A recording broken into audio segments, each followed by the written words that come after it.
جی السلام علیکم، میں ہوں نظر عباس لندن سے۔ سر آج میں صبح اٹھا تو میری نظر سے ایک مراد سعید صاحب کا ٹویٹ گزرا۔ ایک تو اس پہ بات کروں گا، میزائل پروگرام پہ پاکستان کا حملہ، ان پہ بات کروں گا، صومالیہ کے ساتھ جو پاکستان کو ملایا گیا اس کے اوپر بات کروں گا۔ بات یہ ہے کہ پاکستان میں خبریں اتنی زیادہ ہوتی ہیں کہ وہاں پہ آپ سارا دن بیٹھ کے ویلاگ کر سکتے ہیں، اس کے اوپر ایک ایک ٹاپک کے اوپر آپ گھنٹوں بات کر سکتے ہیں، اور ہوتی بھی ہے وہ سوشل میڈیا پہ، گھروں میں، محفلوں میں، ہر جگہ ہوتی ہے۔ تو میں یہ دو تین چیزوں کے اوپر بات کروں گا۔ پچھلے دنوں کچھ مس بھی ہو گیا تھا بیچ میں ٹائم، بٹ اینی وے مراد شاہی صاحب کی ٹویٹ ہے جی، اس کے میں ایک پیراگراف پڑھوں گا، تھوڑا سا لمبا ہے لیکن اس کے بارے میں بات کرتے ہیں۔ اس کا انہوں نے لکھا جی ہیش ٹیگ وہ کون ہے۔ فرماتے ہیں رجیم چینج آپریشن کے بعد ایک افغانی شہری کو عمران خان کو راستے سے ہٹانے کا ٹاسک دیا گیا۔ پختونخوا پولیس اور سی ٹی اے کی کارروائی کر کے گرفتار کیا۔ موصوف کے پاس سرحد کے دونوں طرف جو اہم ذمہ داریاں تھیں اور عوام میں جو ان کا پروفائل تھا وہ تو تشویشناک تھا ہی، ان کی گرفتاری کا مقام اور ان کو چھڑوانے کے لیے جس سطح پر کوشش کی گئی وہ تفصیلات بھی اور بھی ہولناک تھیں۔ میں اس کو یہیں پہ ختم کرتا ہوں۔ کافی لمبا ٹویٹ، اس میں عمران خان کے پورے ملک میں جلسوں کا ذکر کیا ہوا انہوں نے اپنے ٹویٹ میں، اور اس میں اور بتایا کہ جو ہیلی کاپٹر میں جو فیول ڈلوایا گیا اور جو جس طرح عمران خان صاحب کی زندگی کو خطرات تھے وہ انوالو کیے، وہ سارے بتایا گئے۔ مجھے اس فکرے پہ بات کرنی ہے کہ انہوں نے لکھا ہے جی کہ ان کی گرفتاری کا مقام، اس حملہ آور کی گرفتاری کا مقام اور ان کے چھڑوانے کے لیے جس سطح پر کوششیں کی گئی۔ اب آپ اندازہ کریں اس میں کون انوالو ہے۔ عمران خان کی زندگی کس چیز سے خطرہ ہے، اور یہ دیکھیں کہ قدرت کا ایک معجزہ ہے اس وقت۔ عمران خان قدرت کا ایک معجزہ کیسے ہے؟ وہ ایسے ہے کہ اس کو مروانے کے لیے پوری کی پوری مشینری کام کر رہی ہے۔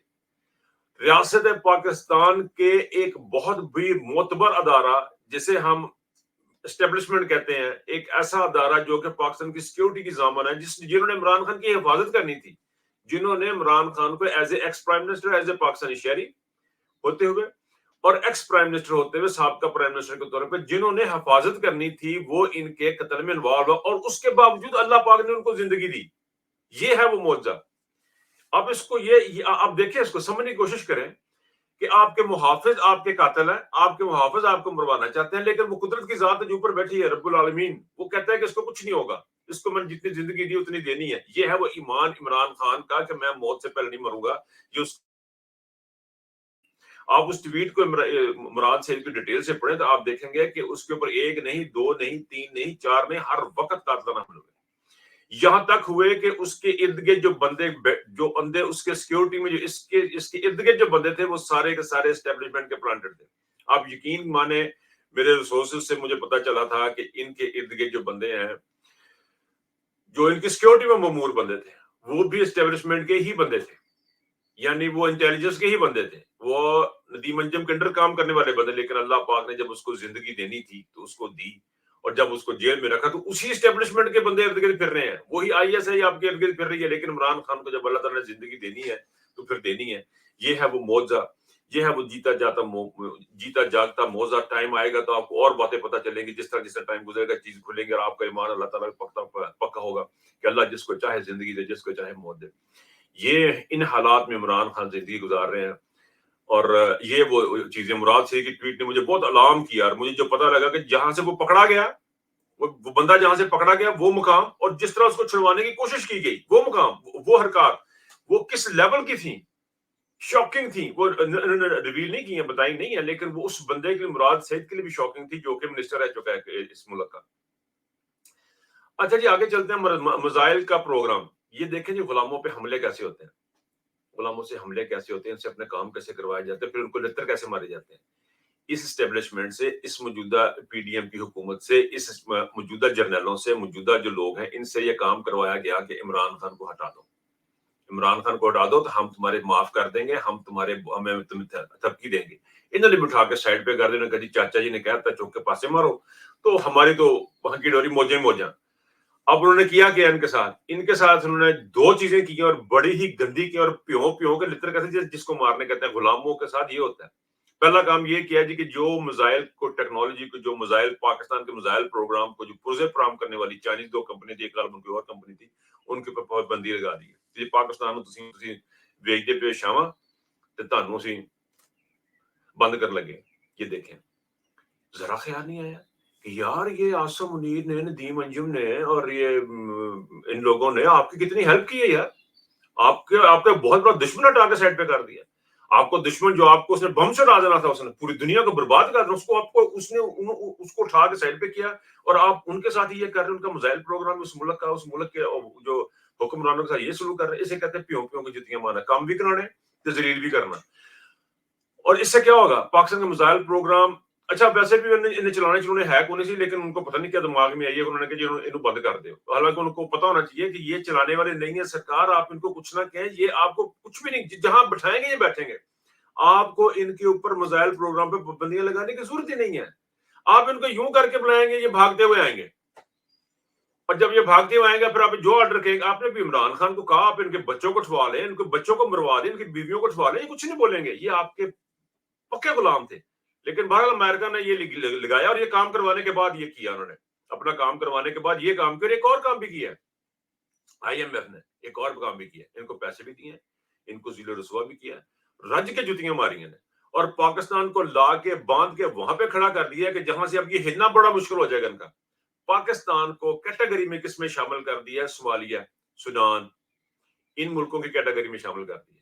اب ہمارا مقابلہ صومالیہ اور سوڈان وغیرہ جیسے ملکوں سے ہوگا جہاں پہ انویسٹمنٹ نام کی کوئی چیز نہیں ہے کہ اب ہم کام نہیں کر پائیں گے. دنیا کو بتا دیا گیا، دنیا کو پیغام دے دیا گیا کہ پاکستان جو ہے، جو کہ ایک اٹامک پاور تھا، جو کہ 6% کی گروتھ سے جس کو عمران خان آ کے لے کے جا رہا تھا، جس پاکستان کو عمران خان نے دنیا کے سٹیج پہ کھڑا کر دیا تھا، جہاں پہ انڈیا کو بولنے کی ہمت نہیں تھی، جہاں پہ پوری دنیا اس کے پیچھے چل رہی تھی، جہاں پہ اسلامک سمٹ کانفرنسز ہو رہی تھیں، اس ملک کو انہوں نے یوں کر کے انہوں نے کان پکڑے جرنیلوں کے. پیسے لینے نے، پلاٹ لینے نے، ترقیاں لینی نے، تو خان صاحب کڈو. انہوں نے یوں کر کے مروڑا اور لا کے ان کے ملک کو لا کے وہاں پہ کھڑا کر دیا جہاں پہ اب کوئی انویسٹمنٹ نہیں آئے گی. کیونکہ صومالیہ میں کون بزنس کرنے جائے گا؟ یوگنڈا میں کون بزنس کرنے جائے گا؟ لبنان میں کون بزنس کرنے جائے گا؟ کوئی بھی نہیں جائے گا، کیونکہ ان کو پتا کہ یہاں پہ جنگ لگی رہتی ہے. یہ جنگ زدہ علاقہ قرار دے دیا گیا پاکستان جنگ زدہ علاقہ قرار دے دیا گیا ہے. اب یہاں پہ انویسٹمنٹ کی کوئی چانسز نہیں ہے. یہاں اس ملک سے لوگ باہر کو بھاگ رہے ہیں. یہ حالت کر دی انہوں نے ان کی غلامی نے. یہ ہوتا ہے غلاموں کا سلوک. یہ ہوتی ہے وہ چیز. اس بات کو کس قوم کو سمجھنے کی ضرورت ہے کہ ہم کے لا کے کہاں کھڑا کر دیا ان لوگوں نے. اور ان لوگوں کو جتنی جلدی فارغ کیا جائے اتنے اچھا. میں پھر ایک بات دہراؤں گا جو میں نے پہلے بھی کی تھی کہ جب کوئی جسم کے اندر کوئی چیز چلی جاتی ہے، کوئی ایسی زہریلی چیز چلی جاتی ہے، تو سب سے پہلے آپ کے جسم ریئیکٹ کرتا ہے، وہ آپ کو الٹی آ جاتی ہے. تو ادارے کے اندر ایک غلط چیز چلی گئی ہے. اب اس کو ریئیکٹ کر کے الٹی سے جو خود نکال دیں گے تو بہت اچھا ہے، ادارے بچ جائیں گے. لیکن اگر یہ ادارے نہیں بچیں گے تو اس کا ایک اور طریقہ ہے. جب الٹی نہیں آتی تو پھر اس کو صفائی کی جاتی ہے. تو یہ جو صفائی والا کام ہے یہ قوم کو کرنا ہے، یہ پاکستان کے عوام کو کرنا ہے. آپ نے پچھلے یہ کل جو الیکشن گزرے ہیں ان کی فکر نہیں کرنی بائی الیکشنز کی. یہ اسی لیے کیا گیا ہے کہ آپ کو مایوس کر دیا جائے. آپ کے اندر سے جو وہ کرنٹ نکلا ہے، جو آپ کے اندر جو سپارک پیدا کیا عمران خان نے، آپ کے اندر جو جنون پیدا کیا عمران خان نے، جو چیز آپ کے اندر پیدا ہوگی لا الہ الا اللہ کے علاوہ کسی کے آگے اپنے جھکنا نہیں ہے، آپ کے اندر جو ایمان کی طاقت اس قوم میں پیدا ہو رہی ہے، اس کو ختم کرنا، اس کو مایوس کرنا. مسلمان کبھی گھبرایا نہیں کرتے، قائد نے کہا تھا مسلمان کبھی گھبرایا نہیں کرتے. تو اس چیز کو ختم کرنا ہے کہ آپ مایوس ہو جائیں، آپ بالکل ختم ہو جائیں اندر سے، آپ کے اندر امید نہ رہے، آپ بالکل غلام بن جائیں، بالکل غلام بن جائیں. اور پھر آپ کو اسی طرح کا سلوک کیا جائے جو آپ کے ساتھ ہو رہا ہے. کبھی آپ کے میزائل پروگرام پہ حملہ، کبھی آپ کے صومالیہ کے ساتھ کھڑا کیا جا رہا ہے، کبھی آپ کی جمہوریت ختم کی جا رہی ہے، کبھی آپ کی انسانیت ختم کی جا رہی ہے. تو اس کے لیے آپ لوگوں کو کھڑے رہنا. یہ جنگ بالکل تھوڑی سی رہ گئی ہے، بالکل تھوڑی سی جنگ رہ گیا. اگر یہاں پہ اگر ہمت ٹوٹی تو بہت گڑبڑ ہو جائے گی. بہرحال اینی وے اس بات کے ساتھ میں ختم کروں گا کہ ایاک نعبد و ایاک نستعین کا زندہ اور اللہ سے بڑا کوئی ذات نہیں ہے. ایمان کی جو ایک زندہ مثال آپ کے سامنے جو موجود ہے وہ ہے عمران خان کہ اللہ پاک نے تمام حملوں کے باوجود اس کو زندگی دی ہوئی ہے. میری آج کی ویڈیو کی یہ ہائی لائٹ تھی. میرے لیے چونکانا جانے کتنے حملے اس بندے پہ ہوئے اور کن کن لوگوں نے کروائے. اور he still there. Imran Khan کی زندگی آپ بھی دعا کیجیے، میں بھی دعا کرتا ہوں. اپنا کام جاری رکھیے گا. جنگ بہت لمبی ہے. اپنا بہت خیال رکھیے گا. اللہ حافظ.